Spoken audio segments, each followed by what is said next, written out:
శ్రీనివాస్ గారు.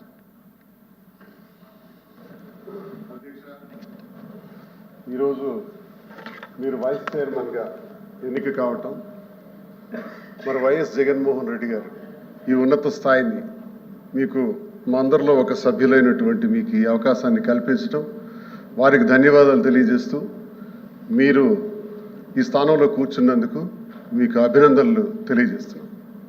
ఒక సభ్యుడిగా మీరు చూపించినటువంటి చొరవ బ్రహ్మాండంగా మీరు ఇంతవరకు సభ్యుడిగా మీ తాలూకా బాధ్యతల్ని నిర్వర్తించారు. మరి ఈరోజు వైస్ చైర్మన్గా కూడా మరిన్ని బాధ్యతలు మీ భుజస్కంధాలపైన పడ్డాయి.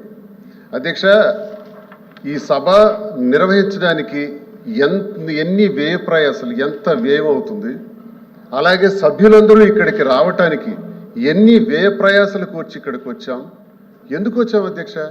ప్రజల్లో చాలా సమస్యలు ఉన్నాయి అధ్యక్ష. ప్రజలు మాకు తెలియజేస్తున్నారు అధ్యక్ష. ఈ ప్రభుత్వం ఏర్పాటు 2.5 సంవత్సరాలు అయింది అధ్యక్ష. వ్యవసాయం సర్వనాశనం చేశారు అధ్యక్ష.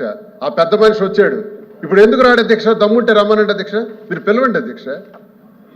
ఆ సభ ఎవరైతే అగ్రికల్చర్ మినిస్టర్గా ఉన్నాడో అచ్చెన్నాయుడు అనేవాడు, ఆంబోత్ అధ్యక్ష, సారీ క్షమించండి, అది గతంలో మేము పెట్టిన పేరే అధ్యక్ష, సార్థక నామధేయం అయింది. ఈరోజు హౌస్ అంతా కూడా అదే గట్టిగా చెప్పారు. ఆ వ్యక్తి నియోజకవర్గంలో ఒక పేద మహిళ క్యూలో నిలబడ్డారన్న యూరియా దొరక్క ఆ పేద మహిళ ఆ తొక్కిసలాట్లో పడి మరణించారు అధ్యక్ష. ఇది సాక్షాత్ వ్యవసాయ శాఖ మంత్రి నియోజకవర్గం, టెక్కలి నియోజకవర్గం, నందిగాం మండలం, పెదలవనిపల్లి అనే గ్రామంలో జరిగింది అధ్యక్ష. ఇంతకన్నా ఘోరం ఏంటి కావాలి అధ్యక్ష? వ్యవసాయానికి సంబంధించి యూరియా సప్లై లేదు, డిఏపి లేదు, పొటాషియం లేదు, వరి చేలు అయితే రంగు మారిపోతున్నాయి, చాలా దగ్గర పండించిన పంట గిట్టుబాటు ధర లేదు అధ్యక్ష. జగన్మోహన్ రెడ్డి గారు ప్రతి ఎకరాకు కూడా ఇన్సూరెన్స్ కట్టి, ప్రతి ఎకరాకు కూడా ఎరువులు, పురుగు మందులు, విత్తనాలు ముందస్తుగానే అంచనాలు వేసి అవన్నీ సప్లై చేసి గిట్టుబాటు ధరలు కూడా ఇచ్చి రైతన్నకు సంతోషపరిచినటువంటి రోజులు అధ్యక్ష. ఆ రోజుల నుంచి ఈ రోజుల్లోకి వ్యవసాయం, ఈ ప్రభుత్వం 2.5 ఏళ్లలో అధికారంలోకి వచ్చిన తర్వాత వ్యవసాయం సర్వనాశనం చేశారు. అవన్నీ మాట్లాడాలి అధ్యక్ష. అలాగే ఆరోగ్యశ్రీ సర్వనాశనం చేశారు. ఆరోగ్యశ్రీ కోసం ఒక రోగి ఆసుపత్రికి వెళ్తే నీ రోగానికి ఆరోగ్యశ్రీ నుంచి ఎటువంటి డబ్బులు రావు కాబట్టి నీకు ఆపరేషన్ చేయలేమని నిర్ద్వందంగా చెప్తున్నారు అధ్యక్ష. ఆసుపత్రుల్లో ఆరోగ్యశ్రీ సర్వనాశనం అయిపోయింది అధ్యక్ష. నాడు నేడు విద్య మంట కలిపారు అధ్యక్ష. ఇవన్నీ మాట్లాడాలని మేము వస్తే ఇది 3వ రోజు అధ్యక్ష. ఈ రోజు వరకు కూడా 1 నిమిషం అధ్యక్ష. మొదటి రోజు 8 నిమిషాలు, 2వ రోజేమో 11 నిమిషాలు, 3వ రోజేమో ఏదో మీరు రోజు వైస్ చైర్మన్ అయ్యారు కాబట్టి ఆ మాత్రం మాట్లాడే సమయమైనా దొరికింది అధ్యక్ష. ఈ విషయాలనే చెప్పుకోగలుగుతున్నాం అధ్యక్ష. మాట్లాడదామంటే అవకాశం లేదు. ఎల్ఓపి గారిని, ఆయన సీనియారిటీ ఎంత అధ్యక్ష? ఉభయ రాష్ట్రాలు కలిసి ఉండేటప్పుడు కూడా మంత్రిగా చేసిన సీనియర్ అధ్యక్షులు అధ్యక్ష. ఉత్తరాంధ్రకు చెందిన ఒక పెద్ద నాయకుడు అధ్యక్ష. ఈ రాష్ట్రంలో పేరు ప్రఖ్యాతులు ఉన్నటువంటి నాయకుడు అధ్యక్ష. అలాంటి వ్యక్తిని ఎల్ఓపి గారు మాట్లాడుతుంటే చాలా దౌర్భాగ్యంగా, చాలా నీచంగా ఒక మాట వాడాడు అధ్యక్ష. దాన్ని మేము తీవ్రంగా ఖండిస్తున్నాం అధ్యక్ష. ఆ వ్యక్తికి మేము ఎన్నైనా పేర్లు పెట్టి పిలుస్తాం అధ్యక్ష, పెద్ద సమస్య ఏం కాదు. ఆ వ్యక్తికి మేము కోరుతున్నాం అధ్యక్ష, క్షమాపణ చెప్పాలి అధ్యక్ష. ఈరోజు సిగ్గు లేకుండా కనీసం మీరు వైస్ చైర్మన్గా ఈరోజు పదవి బాధ్యతలు చేపట్టిన తర్వాత ఒక్కడు కూడా లేడు అధ్యక్ష. అధ్యక్ష, వాళ్ళ అధికార పక్షమా ప్రతిపక్షమా అధ్యక్ష? అధికార పక్షంలో ఉండి వాకౌట్ చేయటం, ఇప్పుడు ఒక సభ్యులు చెప్పారు అరుణ్ కుమార్, వాకౌట్ చేయడం చరిత్రలో ఎక్కడైనా ఉంది అధ్యక్ష? ఒకసారి బుక్స్ తిరగేయాలి. ఇంకా ఆ ఆంబోతుగా అడుగుతున్నాను, నువ్వేమో లేదు మా నాయకుడికి అన్నారు అధ్యక్ష. మా నాయకుడికి అనేటప్పుడు మా రక్తం అసలు నరాలు మేము చాలా తెగిపోయినంత పని అయింది, చాలా బాధపడ్డాం. మా నాయకుడిని అనే అర్హత అతనికి ఎవరు ఇచ్చారు? మేము ఈరోజు ఓపెన్గా అదే సార్థక నామధేయం చేయిస్తున్నాం. ఆ నాయకుడు ఎందుకు ఇప్పుడు రాడు? ఇప్పుడు వాళ్ళందరూ ఎందుకు రావట్లేదు? మీకు సభ మీకు గౌరవంగా తీసుకెళ్ళి అక్కడ కూర్చోబెట్టవలసినటువంటి బాధ్యత ఉంది, అది చేయలేదు అధ్యక్ష.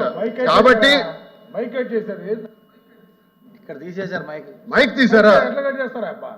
మైక్ ఉంది.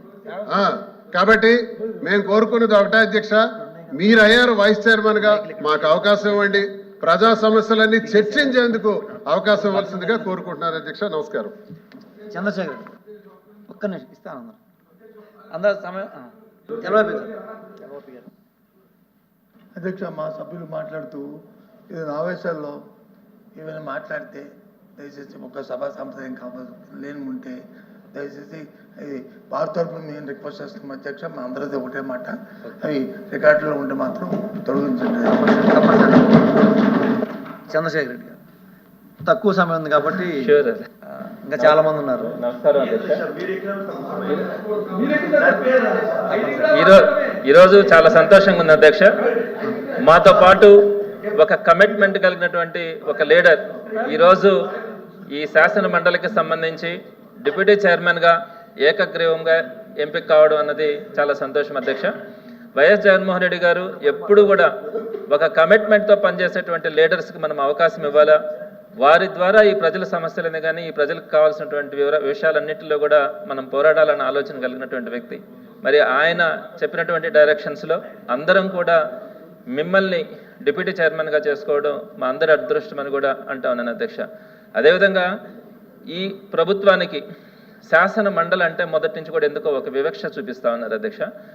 ఎగ్జాంపుల్ చెప్పాలంటే నిన్నటి రోజున డిఎస్సి గురించి పక్కన మొదటి రోజే మొదటి క్షణాల్లోనే అక్కడ చర్చకు వచ్చి ఇక్కడ ప్రతిపక్షంలో డిమాండ్ చేస్తా ఉన్నా కూడా శాసన మండలిలో వారు చర్చించడానికి ఈ రోజుకి కూడా ముందుకు రాకపోవడం, వారు చేసినటువంటి తప్పులు కానీ అక్రమాలు కానీ అన్యాయాలు కానీ అవన్నీ కూడా ఎక్కడ బయటపడతాయన్న ఉద్దేశంతో ఈ శాసన మండలి గొంతు నొక్కడానికి వాళ్ళు ప్రయత్నిస్తూ ఉన్నారు అధ్యక్ష. అదేవిధంగా రెండో పాయింట్ కూడా మన ఎల్ఓపి గారిని అవమానించడం కానీ చైర్మన్ గారిని కూడా గతంలో అనేక సందర్భాల్లో శాసన మండలి చైర్మన్ గారిని కూడా వారు అవమానించినటువంటి పరిస్థితి ఇందాక కూడా చూసాం వారు మాట్లాడినటువంటి తీరు.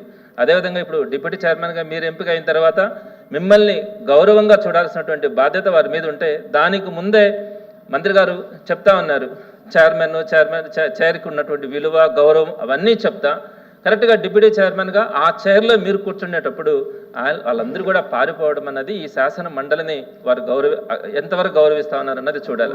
మరి తప్పకుండా కూడా చట్టసభలు అంటే గౌరవం లేనటువంటి వీరికి ప్రజలు రాబోయే రోజుల్లో కూడా తప్పకుండా గుణపాఠం చెప్తారు అధ్యక్ష. మీరు ఇంకా భవిష్యత్తులో మరింత ఉన్నత స్థానానికి మీరు వెళ్ళాలని, అదేవిధంగా మంచి మనసు కమిట్మెంట్ ఉండేటువంటి వ్యక్తి ఆ స్థాయికి వెళ్ళినప్పుడు మిమ్మల్ని గౌరవమైనటువంటి స్థానంలో చూడాలని మనస్ఫూర్తిగా ఆకాంక్షిస్తూ మరొకసారి మీకు శుభాకాంక్షలు తెలియజేస్తున్నాను.